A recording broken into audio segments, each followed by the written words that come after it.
There isn't really anything too philosophical behind this idea or this project. It was just basically, I enjoyed working on bikes. I enjoy riding bikes, and I enjoy music and recording music. So I figured it'd be a pretty neat thing to take both of those and make one project out of it.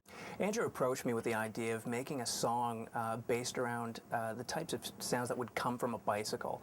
So basically hitting the bike, scraping it, or just doing anything we could to it to produce a different sound, and taking those sounds and making those into a song. I recorded about 50 or 60 samples, various parts on the bike, but the biggest challenge was trying to find different sounding parts. The more variance in sounds that I could give to Brian, I think it would make it easier for him. I mean, hitting something metallic, like either hitting a pedal or hitting one tool against another tool, or tapping a frame or on one bike, or tapping a different size tube on another bike. Basically, there might be a slight bit of difference that you can hear, but when it comes down to it and it's composed into a song, they're all going to sound the same. The shifters from a mountain bike to a road bike sound almost identical when you actually work it down, so it's a click.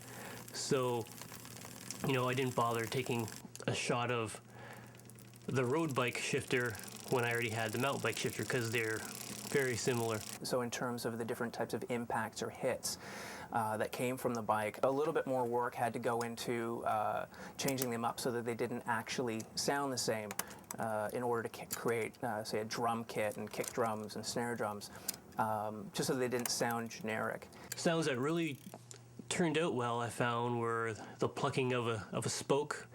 Has a nice sustain to it. Plucking the brake rotor was probably one of the best sounds tonally I found. So since everything's bike related, it also took the bike trainer, indoors trainer, and had the drum of that rotating where you can hear the fluid inside, the fluid resistance, creating a nice ambient kind of atmospheric type sounds. So I had the microphone set up, and I used a Rode NT4, which is a stereo microphone, so that way we can get good stereo dynamics out of the recorded samples, so that way when we put them into the song, we would have a nice stereo range that we can hear. So since one of the basic things I wanted to try to capture was the nice tight close-up shots of various bike parts that I was recording, I was able to use, it's called an Acromat.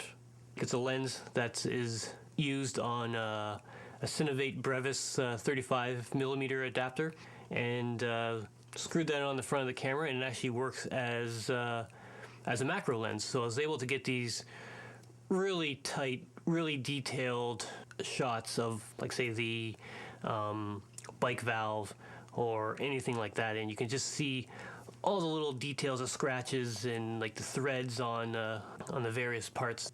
One of the other challenges with this project during the process was actually shooting the video and recording the audio at the same time. The camera had to be really close into the bike, so if I'm rotating the cranks, I didn't want the shadow of my arm getting in the way.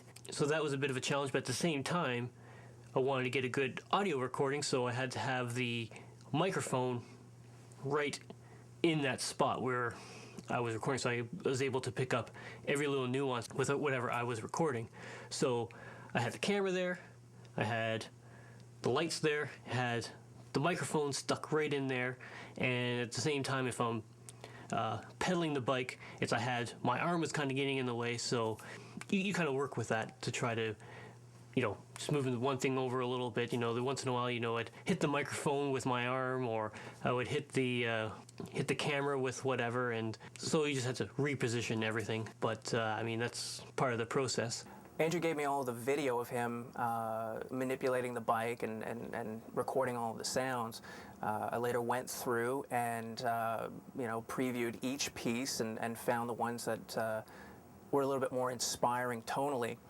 And then decided, okay, well, these are the ones that are going to be, good for doing drums, and these ones are going to be a little bit more sustained sounds that I could use to create different types of instruments, like synthesizer type textures.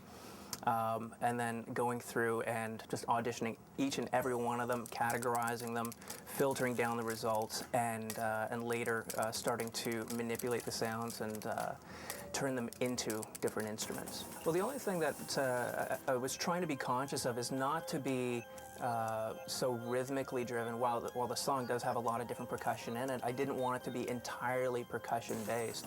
So I had to go in and create a little bit more kind of pitched textures and different types of ambiances and stuff like that, just to kind of create a sense of movement rather than just leaning on percussive sounds and drum type textures, which are a little bit easier to do.